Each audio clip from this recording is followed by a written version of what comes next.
Hi friends, இந்த vlog பார்த்தீங்கன்னா full and full ஒரு ட்ரெக்கிங் விளாக் தான். நான் வந்து இப்போ எங்கே இருக்கேன்னு பார்த்தீங்கன்னா பருவதமலையில் தான் ஃப்ரெண்ட்ஸ் இருக்கேன். இந்த பருவதமலை எங்கே இருக்குன்னு பார்த்தீங்கன்னா திருவண்ணாமலை, மலைகளுக்கெல்லாம் மலை திருவண்ணாமலை அந்த இடத்துல தான் ஃப்ரெண்ட்ஸ் இருக்குது. கண்டிப்பாக நீங்கள் போய் பாருங்கள், ரொம்பவே சுவாரஸ்யமாக இருக்கும். ஃபஸ்ட்டு இங்கே வந்து பார்த்தீங்கன்னா வனதுர்க்கி அம்மன் இருப்பாங்க. அவங்கள ஃபஸ்ட்டு நம்ம வணங்கிட்டதுக்கு அப்புறம் தான் நம்ம வந்து இந்த பாதையில் வந்து செல்லணும். எதுக்காக வனதுர்க்கியை வந்து நம்ம வேண்டுறோன்னா, நம்ம வந்து போகிறது வந்து இந்த மாதிரியான பாதை ஒரு ஃபாரஸ்ட் ஏரியா மாதிரியான பாதை தானே, அந்த பாதை நம்மளுக்கு எந்த பிரச்சனையும் வரக்கூடாதுன்னு சொல்லிட்டு நம்ம ஃபஸ்ட்டு வனதுர்க்கி அம்மனை வணங்கிட்டு கொஞ்சம் தூரம் நடந்து போனீங்கன்னா பிள்ளையார் இருப்பாங்க, முதல் முழு கடவுளாக. அவங்களையும் நம்ம வணங்கிட்டு தான் நம்ம மலை ஏறவே ஸ்டார்ட் பண்ணணும்.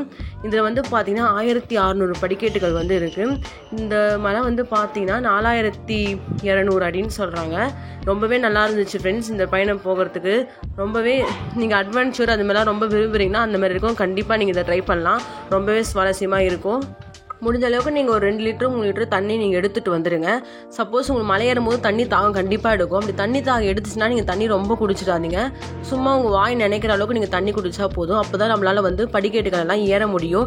நீங்கள் அதிகமாக தண்ணி குடிச்சிட்டிங்கன்னா ஏறுறது ரொம்ப சிரமமாக இருக்கும். வழியெல்லாம் பார்த்தீங்கன்னா நிறைய குரங்குங்கள்லாம் வேறு இருக்குது. நீங்கள் தண்ணி பாட்டில் அது மாதிரிலாம் கொண்டுட்டு போகும்போது குரங்கு பார்த்துச்சுன்னா கண்டிப்பாக அந்த குரங்கு வந்து தண்ணி பாட்டில் வந்து பிடிங்கிறாங்க. என்கிட்டே வந்து பார்த்தீங்கன்னா ஜூஸ்லாம் குடிச்சிட்டு போயிட்டே இருந்தேன். என்கிட்ட 2 ஜூஸ் வந்து பிடின்னு போயிட்டாங்க, குல்காண்டி, அப்புறம் ஒரு ஐஸ் வந்து பிடின்னு போயிட்டாங்க. சரி நானும் கொடுத்துட்டேன். அப்புறம் பார்த்தீங்கன்னா இங்கே கடலாமே நிறைய இருக்குது. மேலே போனதுக்கு கடலாமே இருக்குது. ஆனால் ரேட் வந்து ரொம்ப அதிகமாக இருக்குது. ஆனால் அவங்க அதிகமாக விற்கிறதையும் நம்மளால் குறை சொல்ல முடியாது. ஏன்னா நம்ம இங்கேருந்து நம்ம ஒரு தடவை ஏறத்துக்கே நம்மளுக்கு எவ்வளோ கஷ்டமாக இருக்குது. ஆனால் அவங்க வந்து கடை வச்சுட்டு இருக்கவங்க வந்து தினமும் வந்து ஏறி போகிறாங்க இல்லையா, அது ரொம்ப கஷ்டம் தான். அதனால அவங்க விலை விற்கிறதும் நம்ம வந்து குறை சொல்ல முடியாது.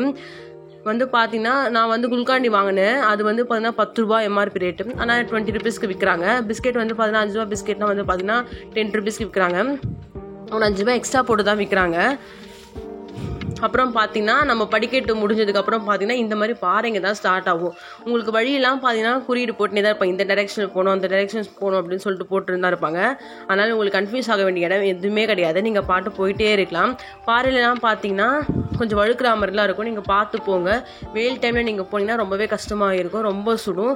இந்த இடத்துல பார்த்தீங்கன்னா ஒரே ஒரு வாட்டர் டேங்க் வச்சுருக்காங்க. கொஞ்சம் பாறைக்கு கொஞ்சம் ஸ்டார்டிங்கில் வந்து ஒரு வாட்டர் டேங்க் இருக்குது. அதில் நீங்கள் தண்ணி வேணுன்ற தண்ணி பிடிச்சிட்டு போகலாம். தண்ணி ரொம்ப ஜில்லுன்னு தான் இருக்குது. சில பேருக்கு தண்ணிலாம் ஒத்துக்காது இல்லையா, அவங்களாம் வந்து வாட்டர் பாட்டில் எடுத்துகிட்டே போயிடுங்க. அப்புறம் பார்த்தீங்கன்னா இந்த இடத்துல கொஞ்சம் தூரம் போனதுக்கப்புறம் ஒரு சிவலிங்கம் இருக்கும். அந்த சிவலிங்கமே இந்த தரிசனம் பண்ணிவிட்டு நீங்கள் வந்து பயணத்தை தொடங்க ஸ்டார்ட் பண்ணலாம். ரொம்பவே நல்லா இருந்துச்சு. போக போக பார்த்தீங்கன்னா பாறை எல்லாமே ரொம்ப கிட்ட இருக்க மாதிரி, பெருசாக இருக்க மாதிரி அந்த மாதிரிலாம் இருந்துச்சு. போக போக ரொம்பவே ஏறத்துக்கு கஷ்டமாக தான் இருந்தது. இது வந்து மன வலிமையை சோதிக்கிற மாதிரியான பயணம் தான் ஃப்ரெண்ட்ஸ் கண்டிப்பாக இருக்கும். சிவபெருமானோட ஒரு செயலே பார்த்தீங்கன்னா ஒவ்வொரு மனிதனுக்கும் இல்லை மனதைரியம் வந்து இவ்வளோ இருக்குது, மன வலிமை இவ்வளோ இருக்குது, அதை சோதிக்கிறவர் தான் வரும். அந்த மாதிரி தான் இருக்கும் இந்த பயணமும். கண்டிப்பாக ரொம்பவே நல்லாயிருக்கும். நீங்கள் ரொம்ப ட்ரெக்கிங் பண்ணுறவங்க அந்த மாதிரிலாம் இருக்கும், அவங்களுக்கு ரொம்பவே யூஸ்ஃபுல்லாக இருக்கும். இது மறந்துடாமல் நீங்கள் இந்த போங்க ஃப்ரெண்ட்ஸ். வாழ்க்கையில் ஒரு தடவையாவது கண்டிப்பாக நீங்கள் இந்த இதுக்கு போய் பாருங்கள். கண்டிப்பாக ரொம்பவே நல்லாயிருக்கும் பார்க்குறதுக்கு. மேலே இருந்து கீழே பார்க்கும்போது அந்த அளவுக்கு சூப்பராக இருந்துச்சு வியூ. ரொம்பவே நீங்கள் போயிட்டீங்கன்னா அங்கே போயிட்டு சாமி தரிசனம் பண்ணதுக்கப்புறம் பார்த்தீங்கன்னா நீங்கள் போயிட்டு வந்ததுக்கான பலன் உங்களுக்கே தெரியும். ரொம்பவே நல்லாயிருக்கும். நான் சொன்னேன் இல்லையா, அந்த தண்டவாள பாதை வந்து நான் எடுக்கலை அப்படின்னு சொல்லிட்டு, அதோட இமேஜை மட்டும் அட்டாச் பண்ணியிருக்கேன் பாருங்கள். இதை பார்த்தீங்கனாலே ரொம்ப பிரமிக்க வைக்கும். எப்படி தான் இதை கட்டியிருப்பாங்க அப்படின்ற அளவுக்கு நம்மளை யோசிக்க வச்சிருக்கிற மாதிரி தான் இருக்கும் இந்த கோயிலையே நீங்கள் பார்க்குறதுக்கு. ரொம்ப நல்லா இருந்துச்சு ஃப்ரெண்ட்ஸ். வழியில் பார்த்தீங்கன்னா ஸ்டார்டிங்லேயே வந்து பார்த்தீங்கன்னா அன்னதானமும் நம்மளுக்கு ப்ரொவைட் பண்ணுறாங்க. நம்ம அங்கே சாப்பிட்டுட்டு கூட போயிடலாம். மேலேயும் பார்த்தீங்கன்னா தரிசனம் பண்ண அந்த இடத்துலையும் வந்து ஒரு அன்னதானம் கூட இருக்குது. அங்கேயும் நீங்கள் வந்து வாங்கி சாப்பிட்டுக்கலாம். நம்மளுக்கு சாப்பாடு வந்து பிரச்சனையே கிடையாது. இங்கே நீங்கள் மோஸ்ட்லி ட்ரெக்கிங் பிளான் பண்ணிங்கன்னா கண்டிப்பாக ஃப்ரூட்ஸ் எடுத்துன்னு போங்க ஃப்ரெண்ட்ஸ்.